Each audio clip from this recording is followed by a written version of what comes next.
দেখো আমরা চলে গেছি পোড়ামাতলা মায়ের কাছে। তো নবদ্বীপ গেছিলাম ঘুরতে, তোমরা তো আমি পোস্ট করেছিলাম, ফটো দেখেইছো, যারা দেখেছো তারা জানো। তো পোড়ামাতলা এই মায়ের মন্দিরে গেছিলাম পুজো দেওয়ার জন্য।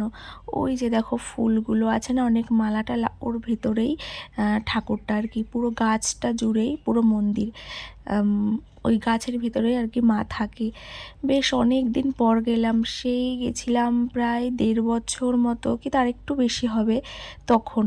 আর এখন গেলাম এতদিনে, একটু মানে সৌভাগ্যটা হয়েছে, মা চেয়েছে বলেই যেতে পেরেছি, না হলে ঠাকুরের জায়গায় কখনো ঠাকুর না চাইলে কিচ্ছু করা যায় না, যাওয়াও যায় না। তো ওখানে প্রণাম করে সামনে পুজো দিয়ে এসে দেখো এখানে আমি সিঁদুর দিয়ে ঠাকুরকে এখানে পুজো দিচ্ছি। আর আমার সাথে সাথে আমার মেয়ে, দেখো আমি যেটা করব ও সেটাই করবে। আমি সিঁদুর দিচ্ছি, ও সিঁদুর দেবে। এবার আমি প্রণাম করছি, আর ও দেখো দেখে দেখে প্রণাম করবে। যেটা সবাই করবে ও দেখে দেখে সেটাই করে। ও বেশ ঠাকুর ভক্ত, জানো তোমার মেয়ে। ও খুব মানে ভালোবাসে ঠাকুর দেখলেই প্রণাম করা, সেখানে যাওয়া, এগুলো দেখি ও করে, বলতে হয় না ওকে, এত ছোট তাও। আর এই যে দেখো মন্দিরটা, এই পুরো গাছটা জুড়ে অনেক বড় একটা গাছ। যারা গেছে তারা তো জানেই, তাদেরকে মানে সেরকম কিছু আমি বলছি না, মানে আমি যেটা দেখেছি যেটা জানি আমি সেটাই বলছি। আর এখানে ঠাকুরটা ভীষণ জাগ্রত, মানে ভীষণ মানে ভীষণই। আমি তো এখানে যখন গেছিলাম এর আগে ওনার কাছে, মায়ের কাছে, আমি মন দিয়ে যেটা বলেছিলাম সত্যি আমি সেটা পেয়েছি। আর ভগবানকে তো মন থেকে কিছু বললে সেটা ভগবান সবাইকেই পূরণ করে।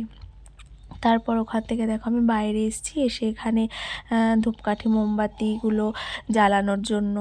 আর এই যে আমার মেয়েও দেখো আমার সাথে সাথে ও দেখাবে। তো সামনেই ছিল মা ভবতারিণীর মূর্তি, সেখানে দেখিয়ে আমি পুজো দিয়ে নিলাম। এরপর পুরো মন্দিরটা ঘুরে ঘুরে আমি ঠাকুরকে দেখিয়ে পুজো করেছি। আর সেদিনকে কত ভিড় হয়েছিল জানো তো। এই যে দেখো এখানে যে এত লোক, এর থেকেও আরও প্রচুর লোক ছিল, একটু তখন কম ছিল, তারপর আবার ভিড় হয়ে গেছিলো। এর আগের বার যখন গেছিলাম এতটাও ভিড় দেখিনি, এবার যতটা ভিড় দেখলাম। তো খুব ভালো লাগে মন্দিরটায় গেলে, শুধু আমার একার তো না, মন্দিরে যারা যায় প্রত্যেকেরই খুব ভালো লাগে।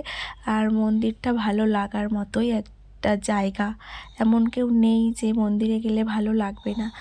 খুব শান্তি হয়ে যায় এই মায়ের এখানে গেলে, আমার তো ভীষণ ভীষণ ভালো লাগে মনের দিক থেকে একটা। আর এখানে দেখো এই গাছটাকে ঘুরে ঘুরে আর কি পুজো করতে হয়। এখান থেকে ওরা যে ওর পিপির সাথে আমার মেয়েও যাচ্ছে ঘুরে। এইখানে দেখো এই মোমবাতি ধূপকাঠি সব জ্বালানোর মানে হচ্ছিল। তারপর এখানে আগুন ধরে গেছিলো বলে ব্রাহ্মণ যিনি ছিলেন উনি রেগে গেছিলেন, ওর জন্য সবাইকে বলেছে বাইরে গিয়ে তোমরা পুজো করো। তো যাই হোক, তোমরা কারা কারা এই মায়ের কাছে গেছো কমেন্ট করে বলো, আর যারা যাওনি নিশ্চয় তোমরা একবার গিয়ে মায়ের কাছ থেকে ঘুরে এসো।